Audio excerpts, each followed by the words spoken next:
आप सभी का स्वागत है मेरे YouTube चैनल टेक्निकली पाठशाला में। मैं सौरभ कुमार आज लेकर के आया हूँ टाइप जो डेटा टाइप्स हमारे हैं पाइथन में उसका नेक्स्ट वीडियो। पिछले वीडियो में हम लोग पढ़े थे डेटा टाइप्स के बारे में और उसमें कुछ रिमेनिंग थे, जैसे कि हम लोगों ने डेटा टाइप को दो भागों में बांटा था। तो फर्स्ट जो हमारा वीडियो था उसमें हम लोग फंडामेंटल डेटा टाइप पढ़े थे, इसमें इंट, फ्लोट, कम्प्लेक्स, बुल और स्ट्रिंग के बारे में पढ़े थे। ये वीडियो हम लोग कलेक्शन टाइप का जो भी डेटा टाइप है उसके बारे में पढ़ेंगे। मतलब इसमें हम लोग पढ़ेंगे byte, byte array, range, list, tuple, set, frozen set, dictionary और नन। तो हम लोग क्लास को स्टार्ट करने से पहले मैं बताना चाहूँगा कि जो भी मेरे चैनल पर नए हैं कृपया लाइक करें, शेयर करें, सब्सक्राइब करें और बेल आइकन को दबाना ना भूलें हमारे लेटेस्ट अपडेट के लिए। चलते हैं हम लोग क्लास की ओर। तो क्या है, सबसे पहला हमारा है कलेक्शन टाइप में byte, byte data type. Byte data type क्या होता है? बाइट डेटा टाइप जो है वो एक एरे के जैसा रहता है, ग्रुप ऑफ बाइट्स एक साथ मिला करके। जिस तरीके से हम लोग एरे को डिफाइन करते हैं बड़ा ब्रैकेट में, ठीक वैसे ही हम लोग यहाँ पे भी डिफाइन करते हैं। देखिए यहाँ पे एस इक्वल टू 10, 20, 30, 40 ऐसे ही हम लोग एरे डिफाइन करते थे। सी और C++, जावा सारे में ऐसे ही हम लोग डिफाइन करते थे। ये हमारा टाइप देखने का है, किस टाइप का है ना यहाँ पे, क्योंकि अब ये हमारा जो x है उसको हम लोग बाइट के फॉर्म में बदल दिए और उसको एक b नाम के वेरिएबल में स्टोर कर दिए। उसके बाद हम लोग b का टाइप देखे तो क्या बताया, b जो हमारा वेरिएबल है वो बाइट टाइप का वेरिएबल बन चुका है। यहाँ पे देखिए हम लोग का पास, जैसे हम लोग वहाँ एरे में किया करते थे वहाँ यहाँ भी वैसे ही हम लोग इंडेक्सिंग का इस्तेमाल करके वैल्यू को रिट्रीव कर सकते हैं। जैसे कि यहाँ पे आप देख रहे होंगे print b 0 equal to 10 and print b -1 equal to 40, यानी कि इधर से -1, -2, -3, -4 ऊपर से मैंने पिछले वीडियो में बताया था स्लाइसिंग ऑफ एरे में, सॉरी स्लाइसिंग ऑफ स्ट्रिंग में लेफ्ट टू राइट पॉजिटिव और राइट टू लेफ्ट नेगेटिव। जब भी हम लोग लेफ्ट से राइट जाएंगे तो इंडेक्सिंग 0 से होगा, पर अगर राइट से लेफ्ट जाते हैं तो इंडेक्सिंग -1 से होगा, है ना। तो सबसे पहला हमारा कंक्लूजन क्या कहता है कि हम लोग के पास बाइट डेटा टाइप में 0 से टू 256 तक ही वैल्यू को हम लोग अलाउ करते हैं, मतलब उसमें स्टोर कर सकते हैं। अगर उससे ज़्यादा होता है तो वो एक तरीके का हम लोग को एरर देगा, है ना, वैल्यू एरर दे देगा। और भी हम लोग ये कर सकते हैं, है ना, कि जब इस टाइप के टाइप एरर्स देने लगेंगे तो हम लोग उसको चेंज कर देंगे, है ना। दूसरा है कि हम लोग के पास ये आप कह सकते हैं कि जब एक बार डिफाइन कर देते हैं हम लोग बाइट, तो उसको फिर हम लोग मॉडिफाई नहीं कर सकते हैं, मतलब उसमें दोबारा कोई भी डेटा असाइन नहीं कर सकते हैं, वो फिक्स्ड हो जाता है, इमोटेबल हो जाता है। उसको इमोटेबल बोल सकते हैं, जो चेंज नहीं होता है। जैसे कि मैं एग्जांपल के तौर पे यहाँ दिखाया हूँ, पहला हमारा जो x है वो 10, 20, 30, 40 और उसको एक हम लोग बाइट में चेंज कर दिए। देन आफ्टर b0 में हम लोग जहाँ पे 10 है वहाँ पे 100 असाइन कर रहे हैं, तो देखिए हमारे पास एरर आएगा क्या, bytes object does not support item assignment, यानी कि दोबारा हम लोग उसमें असाइन नहीं कर सकते हैं। फिर हमारा है बाइट एरे। बाइट एरे में क्या है कि सेम टू सेम वो बाइट है, लेकिन इसमें क्या है कि हम लोग का असाइनमेंट ऑपरेटर जो है वो काम करता है, यानी कि हम लोग यहाँ पे चाहेंगे तो हम लोग मॉडिफाई कर सकते हैं, है ना। देखिए यहाँ पे b0 पे हम लोग 100 डालें और उसके बाद फिर से प्रिंट किए तो 100, 20, 30, 40। देखिए यहाँ पे पहला हमारा जो x था और उसको जो हम लोग बाइट एरे में चेंज किए उसको प्रिंट किए तो 10, 20, 30, 40 था, पर यहाँ जब हम लोग उसमें असाइन किए b0 में तो ये 100 असाइन हुआ और मॉडिफाई हो गया हमारा डेटा। एज एग्जाम्पल के तौर पे मैं यहाँ पे दिखा रहा हूँ ये x इक्वल टू 10 से 256, इट मीन्स क्यों, क्योंकि इसका स्टार्टिंग है 0 से 26 पर ये स्टार्ट हो रहा है 10 से 256। इट मीन्स ये एक टाइप का एरर दे रहा है, जो कि लिखा हुआ है कि value error type must be in the range 0 to 26, यानी कि 0 से लेकर 256 तक ही रहेगा, है ना। उसके बाद हमारा है list data type. List data type क्या कहलाता है, कैसे डिफाइन किया जाता है, है ना, वो भी हम लोग पढ़ेंगे। तो लिस्ट डेटा टाइप को हम लोग पैरेंथेसिस के तौर में ये करते हैं, इसको डिफाइन करते हैं, है ना। तो लिस्ट, इसका कुछ टर्म एंड कंडीशन है, कंडीशन ये क्या क्या है वो हम लोग जानेंगे। तो पहला कंडीशन क्या है ना, कि इंसर्शन ऑर्डर जो है वो प्रिजर्व है, हेट्रोजीनियस ऑब्जेक्ट भी अलाउ है, यानी कि बुलियन, नंबर, स्ट्रिंग, फ्लोट, सब कुछ हम यहाँ पे डाल सकते हैं। दूसरा है हेट्रोजीनियस भी, सॉरी डुप्लीकेशन भी अलाउ है। और चौथा चीज़ ये भी है कि ग्रोएबल है, यानी इट मीन्स ये है कि हम लोग जब चाहें तो वहाँ पे न्यू वैल्यू असाइन कर सकते हैं, न्यू वैल्यू चेंज कर सकते हैं। और हमारा जो वैल्यू है वो स्क्वायर ब्रैकेट के अंदर, मतलब बड़ी ब्रैकेट के अंदर में इनक्लोज होता है। मतलब लिस्ट डिफाइन करने का ये तरीका है कि जो लिस्ट बनेगा वो बड़ी ब्रैकेट में आएगा, है ना। यहाँ पे देखिए एग्जांपल के तौर पे, यहाँ भी हम लोग ने डिफाइन किया, यहाँ पे सब कुछ लिया, integer, float, then after string, then after boolean, then after normal number, है ना। वैसे ही यहाँ पे देखिए ये भी वैसे ही शो किया भी। दूसरी बात ये भी है कि हम लोग जब चाहें, जैसे चाहें रीअसाइनमेंट का भी यहाँ पे ऑपरेशन हम लोग कर सकते हैं, है ना। जैसे कि यहाँ पे आप देखिए लिस्ट 0 = 10, सॉरी 100, जब यहाँ पे मॉडिफाई के 10, 20, 30, 40 ये मेरा पुराना लिस्ट है, लेकिन लिस्ट 0 पे देखिए हमारा अभी 10 दिखा रहा है। पर यहाँ देखिए जब लिस्ट 0 पे हम लोग 100 असाइन करते हैं तो हम लोग लिस्ट के 0 इंडेक्स पे क्या हम लोग को मिलेगा, 100, 20, 30 एंड 40, है ना। उसके बाद हम लोग और चलते हैं डेप्थ की ओर। तो कुछ फंक्शंस जो हैं यहाँ पे हम लोग यूज़ करते हैं, क्योंकि ये ग्रेवेबल है, इसको हम लोग बढ़ा सकते हैं। तब वो क्या क्या है, अपेंड कर सकते हैं, हम लोग रिमूव कर सकते हैं, दो लिस्ट को एक में मल्टीप्लाई कर सकते हैं। अपेंड इन सेंस आप ये समझिए कि जोड़ देना। तो जब भी अपेंड होता है तो अपेंड हमेशा लास्ट में होता है, यानी कि जो सबसे लास्ट इंडेक्स होगा 0, 1, 2, 3, अगर 3 तक एलिमेंट है तो एक नया इंडेक्स बनेगा 4, वहाँ पे हमारा अपेंड होगा जाएगा रिजल्ट, है ना। उसके बाद हमारे पास रिमूव है। रिमूव के लिए हम लोग उसमें वैल्यू डिसाइन करेंगे। देखिए यहाँ पे रिमूव का भी है, रिमूव से ये हमारा 20 के लिए हम लोग कह रहे हैं कि रिमूव कर दीजिए 20। तो देन आफ्टर हमारा जो लिस्ट है वो क्या हो जाएगा, 10, 30 एंड सिंग। दो लिस्ट को हम लोग मल्टीप्लाई भी कर सकते हैं, यानी कि लिस्ट को 2 बार मल्टीप्लाई हो गया तो 10, 30 सिंग, 10, 30 सिंग, दोनों सेम सेम यहाँ पे हो गया। और दूसरा ये है कि हम लोग ये भी कर सकते हैं कि क्या क्या हो सकता है इसमें।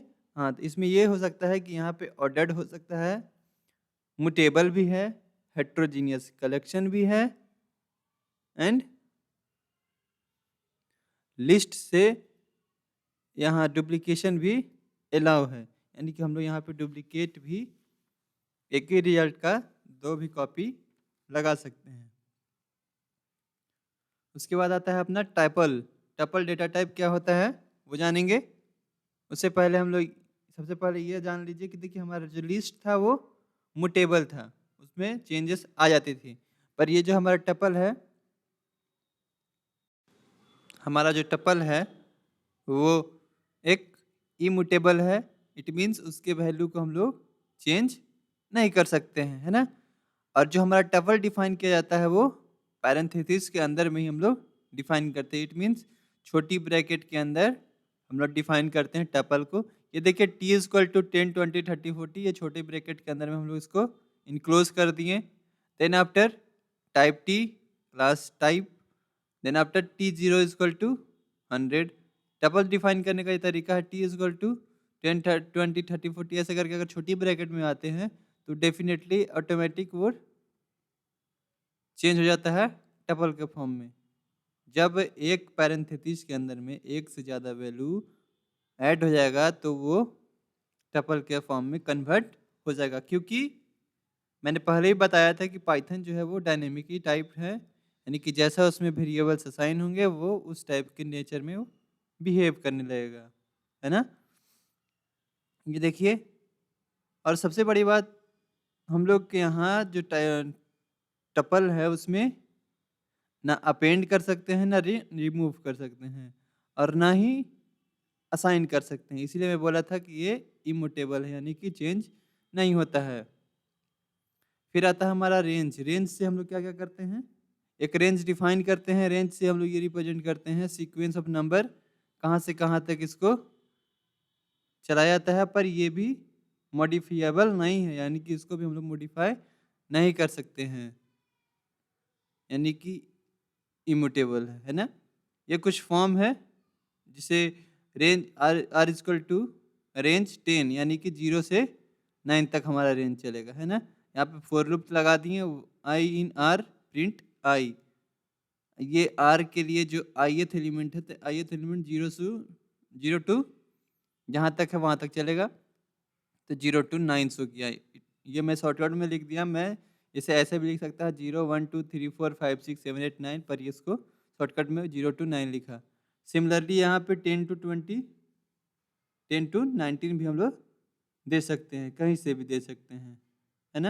यहाँ पे दो नंबर भी हम लोग डिफाइन कर सकते हैं, 10 to 19। देखिए यहाँ पे 10 और 20, यानी कि इन सोर्स और ये डेस्टिनेशन, यानी कि लिमिट 20 तक है। तो जो 20 तक लिमिट रहता है उससे एक कम हमारा ये रिजल्ट प्रिंट करता है। इट मीन्स हमारा जो रिजल्ट प्रिंट करेगा वो 10 to 19 तक ही रिजल्ट प्रिंट करेगा।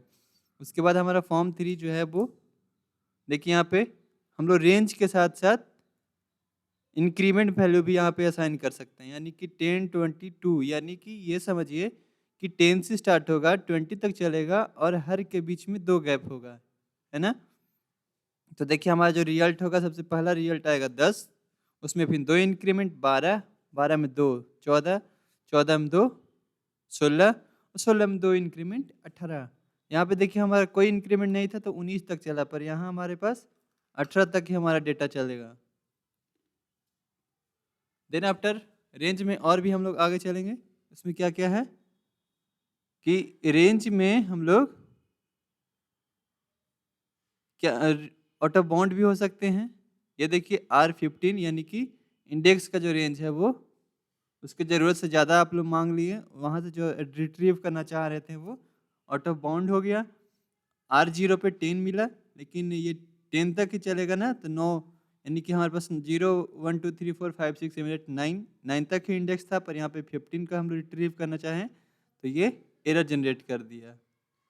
दूसरा ये है कि हम लोग यहाँ पे असाइनमेंट भी नहीं कर सकते हैं। R0 के पास देखिए हम लोग 100 असाइन कर रहे हैं, तो वो भी हमारे को एरर दे दिया। दूसरा ये कि हम लोग क्या है कि लिस्ट के तौर पे अपने रेंज को डिफाइन कर सकते हैं, है ना। यहाँ पे पढ़िएगा, we can create a list of value with range data type. Range data type का इस्तेमाल करके हम लोग लिस्ट को भी बना सकते हैं। ये देखिए list i is equal to list, एक लिस्ट बनाए, उसमें रेंज दे दिए 10 तक, यानी कि 0 1 2 3 4 5 6 7 8 9। ये हमारा आउटपुट क्या आएगा, अगर प्रिंट आई करेंगे तो ये हमारा आउटपुट आएगा 0 1 2 3 4 5 6 7 8 9। देन आफ्टर हमारा सेट। सेट क्या क्या है, सेट में हम लोग के पास एक ग्रुप है, रिप्रेजेंट करते हैं वैल्यू का, जिसमें डुप्लीकेशन अलाउ नहीं है, और कुछ नियम है जो कि हम लोग फॉलो करेंगे तभी हमारा सेट जो है वो डिफाइन होगा। पहला हमारा जो ऑप्शन है, पहला जो हमारा रूल है उसको क्या कहते हैं, इंसर्शन ऑर्डर जो है वो प्रिजर्व नहीं है, डुप्लीकेशन अलाउ नहीं है, हेट्रोजीनियस ऑब्जेक्ट अलाउड है, यानी कि किसी भी तरीके का एक में हम लोग डाल सकते हैं, चाहे वो इंट हो, फ्लोट हो, स्ट्रिंग हो, कुछ भी हम लोग डाल सकते हैं, है ना। इंडेक्स कंसेप्ट यहाँ पे एप्लीकेबल नहीं है, यानी कि इंडेक्सिंग से हम लोग नहीं कर सकते हैं रिट्रीव इंफॉर्मेशन, और ये म्यूटेबल है और ग्रेवेबल इन नेचर है, यानी कि जब चाहेंगे तो इसमें हम लोग असाइन कर सकते हैं, रिमूव कर सकते हैं, है ना। ये सारा मैं यहाँ पे दिखाया हूँ। देखिए ये हमारे सारे एलिमेंट्स है। देखिए यहाँ पे जब हम लोग इंडेक्सिंग किए तो ये हमारा एरर दे दिया। पर वही देखिए यहाँ पे ग्रेवेबल नेचर में बोला था, तो मैंने ऐड किया एस डॉट ऐड, ये 60 ऐड हो गया। यहाँ पे देखिए 60 हमेशा लास्ट में ही ऐड होता है। रिमूव 100, अगर 100 को रिमूव किए तो हमारा ये 100 रिमूव हो गया और 0 सिंक टू 110 एंड 60 बचा है ना। इट मीन्स हम लोग एक्सपेंड भी कर सकते हैं अपने सेट को बढ़ा सकते हैं या घटा सकते हैं। देन आफ्टर हम लोग आते हैं फ्रोजन सेट में। फ्रोजन सेट आखिर है क्या? वो सेम टू सेम सेट है, बट ये जो हमारा है फ्रोजन सेट, इसमें हम लोग क्या समझिएगा बात को, कि हमारा जो सेट था वो म्यूटेबल था, यानी कि हम लोग उसमें ऐड और रिमूव कर सकते हैं। पर ये जो हमारा फ्रोजन सेट है वो इम्यूटेबल है, यानी कि इसमें हम लोग ना रिमूव कर सकते हैं ना ही ऐड कर सकते हैं, यानी कि ये फिक्स हो जाता है। देखिए एस इक्वल टू 20, 10, 20, 30, 40 ये फिक्स हो गया, मतलब एक सेट बना दिया। और इसको हम लोग मिडिल ब्रैकेट से हम लोग डिफाइन करते हैं, है ना। उसके बाद देखिए फ्रोजन सेट हम लोग डिफाइन किए। उसके बाद क्या किए, प्रिंट किए हम लोग, प्रिंट चलाएं तो ये हमारा फॉर लूप चला। फॉर लूप चला 0 से लेकर के एफ तक, एफ एस तक, यानी कि एफ एस -1 तक, उसका एक जहाँ तक वैल्यू है उससे एक कम। तो 10 यह हमारा सेकेंड हो गया। फर्स्ट हमारा 40 एलिमेंट, थर्ड हमारा 20 एंड लास्ट वन इज 30। उसके बाद जब हम लोग ऐड करते हैं तो ये क्या कहता है कि फ्रोजन सेट जो है वो ऐड ऑब्जेक्ट नहीं लेता है, उसी तरीके से रिमूव ऑब्जेक्ट भी नहीं लगता है। इसका मतलब ये हुआ कि हमारा जो फ्रोजन सेट है वो इम्यूटेबल है। उसके बाद हम लोग आते हैं डिक्शनरी में। डिक्शनरी किसे कहते हैं? तो डिक्शनरी जो हमारा होता है वो की वैल्यू पेयर के तौर पे हमारा स्टोर होता है डेटाबेस में, यानी कि हम जो डिफाइन करते हैं ऑब्जेक्ट, उसमें हमारा जो वैल्यू है वो एक की से इनबिल्ड होता है, यानी कि सिंग नाम का जो वैल्यू है वो की 101 के साथ मैच है। रवि जो है वो 102 के साथ, शिवा जो है वो 103 के साथ। दूसरी बात यह है कि डुप्लीकेशन की जो है एक ही की का वैल्यू, यानी कि 101 अगर हम चाहेंगे तो दोबारा हम लोग अलाउ नहीं कर सकते हैं। हाँ, ये हो सकता है कि जब ऐसा कुछ होगा तो हमारा जो ओल्ड वैल्यू है वो रिप्लेस हो जाएगा न्यू वैल्यू से। जैसा कि यहाँ आप देखिए, यहाँ पे अभी हम लोग को मिल रहा है क्या, 101 के साथ सिंह, 102 के साथ रवि, 103 के साथ शिवा। पर वही हम लोग देखिए D101 में न्यू असाइन करते हैं सनी। अब हमारा जो डेटा है वो सिंह के जगह पे सनी हो गया, है ना। और हम लोग किस टाइप से असाइनमेंट करते हैं ये वैल्यू में, वो आप देखिए, D A equal to grapes, D B equal to banana. जब हम लोग प्रिंट करेंगे डी को तो A equal to grapes and B equal to banana, कुछ ऐसे हम लोग असाइनिंग करते हैं डिक्शनरी में। दूसरा ये भी है कि यहाँ म्यूटेबल है हमारा डिक्शनरी, पर ऑर्डर प्रिजर्व नहीं है, मतलब कहीं भी हम लोग ऐड कर सकते हैं, है ना। ए बी सी डी ऐसे करके हम लोग कहीं भी असाइन करके लगा सकते हैं। कुछ हमारा जो लास्ट है कलेक्टिव में जो हमारा कॉमन है, हम लोग का दो डेटा टाइप था, एक फंडामेंटल, दूसरा is collection data type. Collection data type में सबसे लास्ट जो अपना है वो नन डेटा सेट्स है, नन डेटा टाइप है। तो नन डेटा टाइप वो सिमिलरली जावा में जैसे हम लोग नल वैल्यू हम लोग असाइन करते थे, उसी के जैसा यहाँ भी हम लोग का नल काम करता है। जब हम लोग को बिना कोई वैल्यू वाला ऑब्जेक्ट पास कराना होगा तो हम लोग नन डेटा टाइप को उसमें कॉल करेंगे और उसको डिफाइन कर देंगे नन के नाम से। तो हमारा उसमें बिना डेटा का ही हमारा ऑब्जेक्ट जो है वो क्रिएट हो जाएगा और प्रोसेसिंग में चला जाएगा। फिर उसके बाद हमारा आता है एस्केप कैरेक्टर्स। एस्केप मतलब छोड़ने वाला। ये देखिए कुछ हैं, उसके एस्केप का क्या काम है कि छोड़ते हुए हम लोग काम करना रहता है। देखिए यहाँ पे देखिए, जब आप यहाँ पे आइएगा तो देखिए यहाँ टेक्निकल, उसके बाद ई पाठशाला, यहाँ पे न्यू लाइन है ना, स्लैश एन मतलब न्यू लाइन। न्यू लाइन जैसे ही होगा तो ये स्पेस नहीं होने की वजह से मैं नहीं से कर पाया, पर यहाँ से ये टेक्निकल ऊपर में और नीचे में पाठशाला, मतलब एक लाइन नीचे रहेगा। ये देखिए नॉर्मल टैब का, ये एक दूरी है टैब का, एक टैब का दूरी पे ये लोग स्टोर रहेगा। उसके बाद और भी बहुत सारे कंडीशंस हैं, कुछ सिंबल्स है जिसको हम यहाँ पे लिख करके बताए हैं। Slash n is equal to new line, slash b is equal to back space, slash equal to single quotes, slash t is equal to horizontal tab, f is equal to form feed, और ये slash double quotes, slash r carriers return, slash v vertical tab, and ये हमारा हुआ back slash, यानी कि double slash करके हम लोग बैक स्लैश कर सकते हैं। कुछ नोट्स हैं, नोट्स हम लोग भी देखेंगे। वो नोट्स क्या क्या हैं?